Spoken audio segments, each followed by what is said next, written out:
L'année de mes 30 ans, j'ai fermé mon ordinateur pendant un mois. Ça m'a coûté un contrat, mes économies, et je suis retourné vivre chez mes parents avec un compte à découvert. Et pourtant, si c'était à refaire, je le referais tous les jours. Pour comprendre pourquoi, faut que je te raconte le jour où dans une chambre d'hôtel à 12 000 km de chez moi, j'ai attendu 2 heures un rendez-vous qui n'est jamais venu. Moi c'est Cédric, je suis vidéaste en freelance depuis 4 ans maintenant.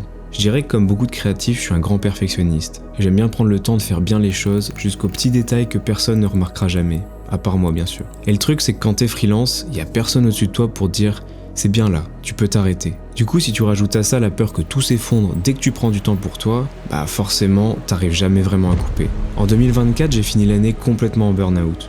Début 2024 j'ai fait le projet 99.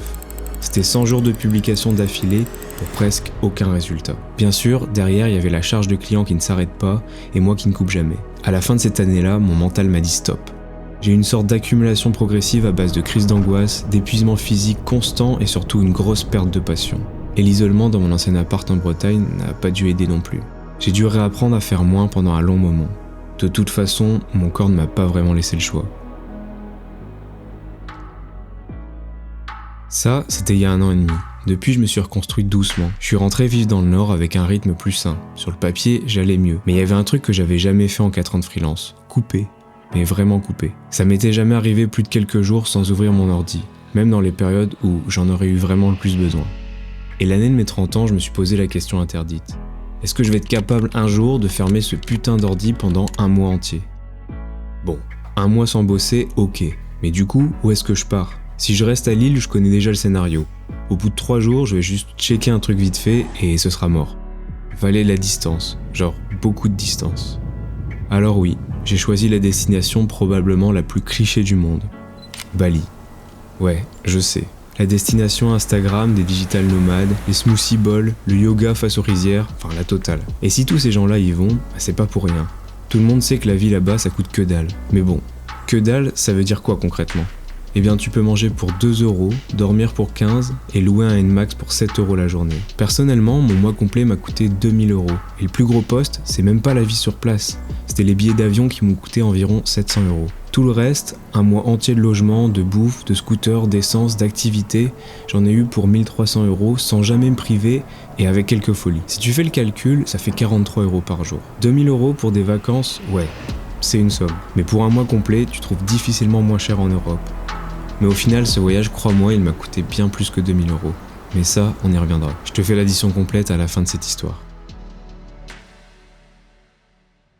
Sur le papier, le plan était parfait. 1 mois à 12 000 km de mon bureau pour décrocher complètement. Sauf que dans le sac, j'ai quand même glissé mon Mac. Au cas où il y avait un truc urgent. Publication de réel avant de partir dans l'avion. Enfin, tu vois le genre. Et ce Mac, tu vas voir qu'il va me coûter cher. C'est bon, on a décollé, on n'est pas mort.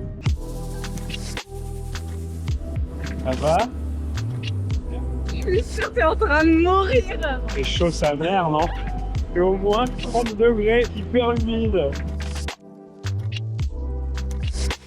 Ça y est, on vient d'arriver dans notre premier logement à Bali. Et la clim J'ai est... la tête qui tourne. Ouais, t'as le jet lag.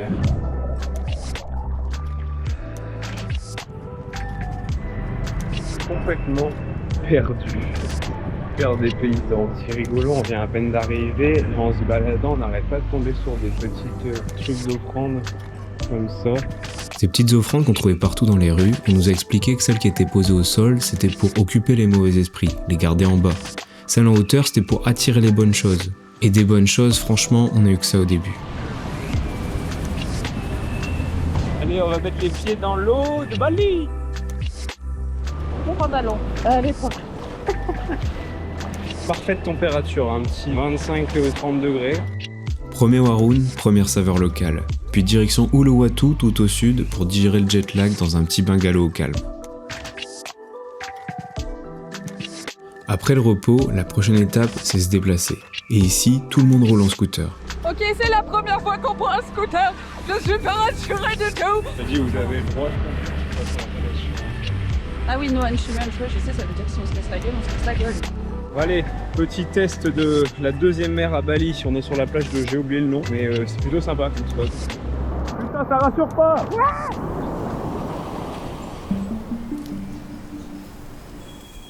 Les premiers jours à Bali, franchement, c'était la lune de miel. Tout est beau, tout est nouveau, t'as l'impression d'être dans les vidéos que tu regardais avant de partir. Et puis au bout de quelques jours, tu commences à voir le reste, ce que les réseaux ne montrent jamais vraiment. Les déchets brûlés au bord des routes et la pollution sur les plages. J'ai vraiment ressenti un contraste fort en venant à Bali, parce qu'il y a un vrai décalage entre les resorts de luxe et la vie locale qui cohabitent dans les mêmes zones. Parce qu'à la fois il y a des trucs tout neufs et des bâtiments comme là par exemple, en construction complètement démolis. À l'opposé, il y a des putains de resorts hyper flambants neufs pour les touristes. Du coup, c'est un peu perturbant. Et sur la route, on a des petits animaux, des chiens, des... Comme là. Comme là.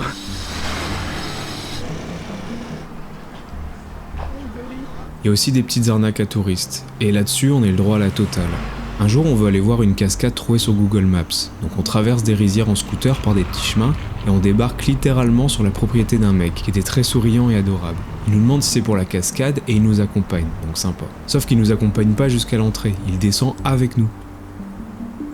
Là, on est toujours pas arrivé à la waterfall, ça fait 10 minutes qu'on descend. Et le terrain, c'est vraiment la jungle, quoi.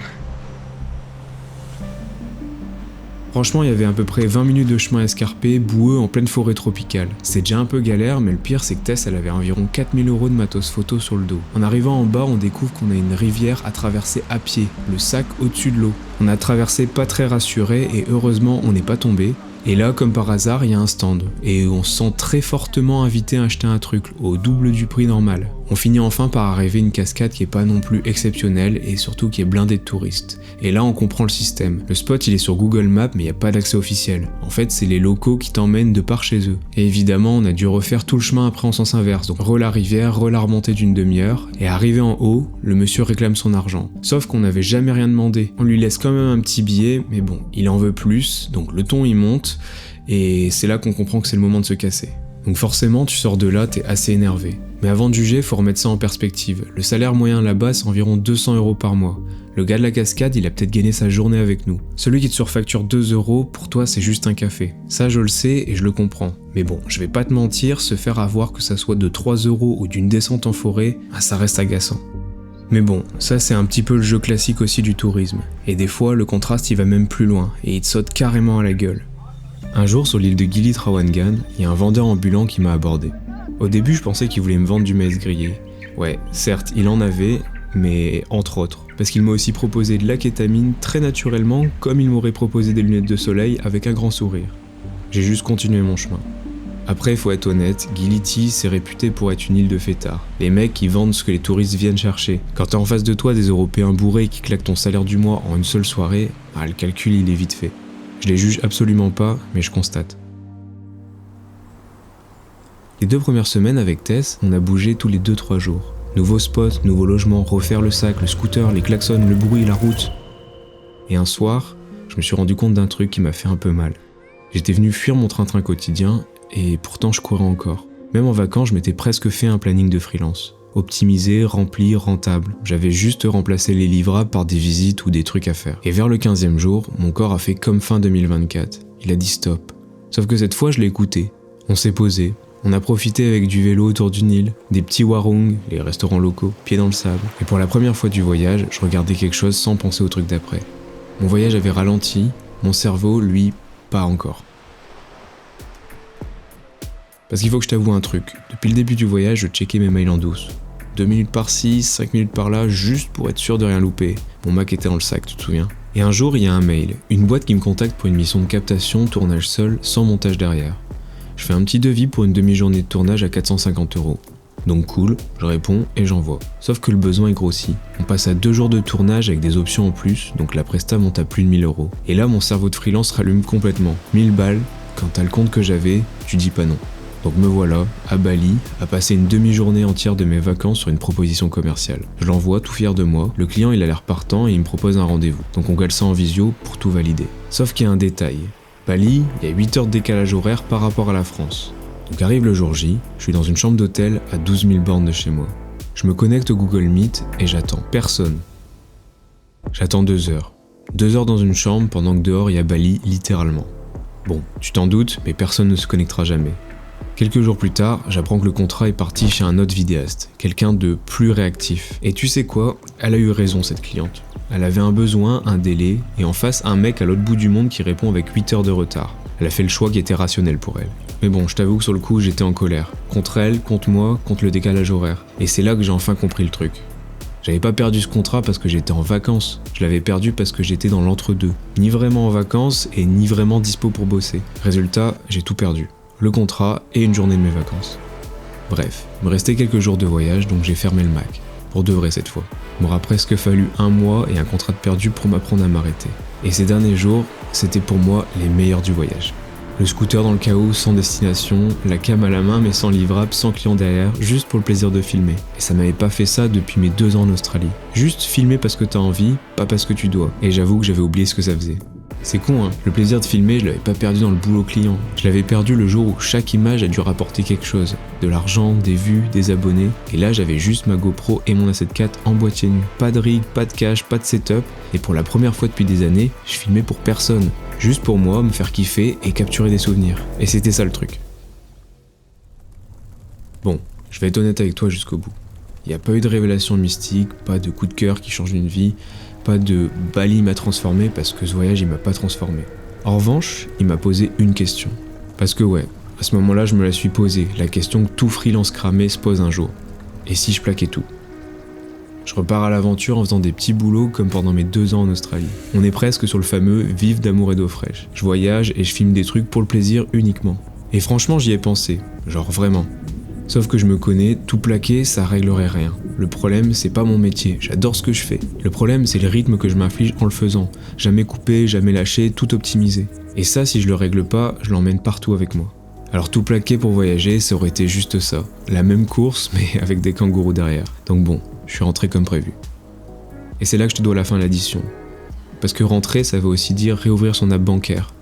Les 2000 € du voyage, tu les connais déjà. Le contrat raté, techniquement, c'est pas de l'argent de perdu, c'est de l'argent que j'ai jamais touché, mais 1000 € qui rentrent pas quand on a besoin, crois-moi, tu les sens passer pareil. Et le verdict à l'atterrissage, j'ouvre mon compte perso. Moins 500 €, à découvert, carrément. Alors avant que tu me dises que je suis inconscient, oui, il me restait de la trésorerie sur un compte pro. C'est d'ailleurs ce qui m'a permis de renflouer le perso en rentrant. Mais la trésor pro, c'est pas une cagnotte magique, il y a une partie qui est déjà réservée à l'URSSAF qui passe se servir. Et ce qui reste, c'est pas des économies, c'est mon salaire des prochains mois. Mais bon, le truc le plus dur à dire dans cette vidéo, c'est même pas les chiffres, c'est ça. J'ai 30 ans et je suis retourné vivre chez mes parents, le temps que je puisse reconstruire des finances assez solides pour prendre un appart sereinement. C'est honnêtement pas la case que je rêvais à 30 ans, mais c'est un choix et je préfère ça que m'endetter pour un loyer à perte. Est-ce que j'ai honte ? Ah, franchement, peut-être un petit peu. Mais si j'avais écouté la voix de la raison, j'aurais sans doute un joli livret épargne, mais zéro aventure. C'est comme ça, je suis un épicurien apparemment. Je préfère avoir une vie avec des histoires à raconter plutôt qu'un compte bien rempli. Et alors du coup, qu'est-ce qui a vraiment changé ? Parce que si rien n'avait changé, cette histoire ne servirait à rien. Alors je vais pas te faire la liste des 5 habitudes qui ont changé ma vie, franchement, flemme de passer pour un vieux coach en dev perso. J'essaie de dormir à heure fixe, j'essaie de tenir ma routine de sport et de faire un peu plus gaffe à ce que je mange, et j'essaie d'organiser mes semaines pour caser ce que je dois faire, mais aussi ce que j'aime faire. Tu remarqueras que je dis j'essaye à chaque phrase, c'est pas de la fausse modestie, c'est juste la vraie vie. Il y a des semaines où ça tient, des semaines où ça tient pas. Et le plus gros changement en fait c'est celui-là. Avant, une semaine qui était pas parfaite, ça me bouffait. Maintenant je prends un vrai week-end, je recommence le lundi et c'est tout. Et je te dois une dernière vérité parce que autant être dans la transparence jusqu'au bout, les crises d'angoisse elles n'ont pas disparu. Le voyage il m'a pas guéri, c'est pas son boulot. Par contre, c'est ma petite routine qui m'aide à tenir. Et d'ailleurs, si toi tu vis ça, les crises, l'épuisement, le cerveau qui s'arrête jamais vraiment, franchement, je peux que te conseiller d'en parler à quelqu'un. Vraiment. C'est pas une vidéo YouTube qui va régler ça, et c'est pas un billet d'avion non plus. Tu veux la vraie preuve que quelque chose a changé ? Cette vidéo. Ça fait des années que je dis que je veux publier régulièrement. Mais ma dernière grosse vidéo passion, j'avais mis 4 mois à la monter, pour à peine faire 500 vues au final. Celle-là, je l'ai commencée 3 semaines après l'atterrissage, parce que justement, j'avais envie de te raconter cette histoire. Voilà, ce voyage il m'a coûté un contrat, mes économies et un peu de fierté en retournant chez mes parents à 30 ans, mais tu sais quoi, je leur ferai sans hésiter, parce que j'ai enfin compris un truc con. M'arrêter un mois, ça m'a coûté 2000 € et un contrat. Ne jamais m'arrêter, ça m'a coûté un burn-out, donc fais le calcul. Et sinon toi, elle date de quand ta dernière vraie coupure ?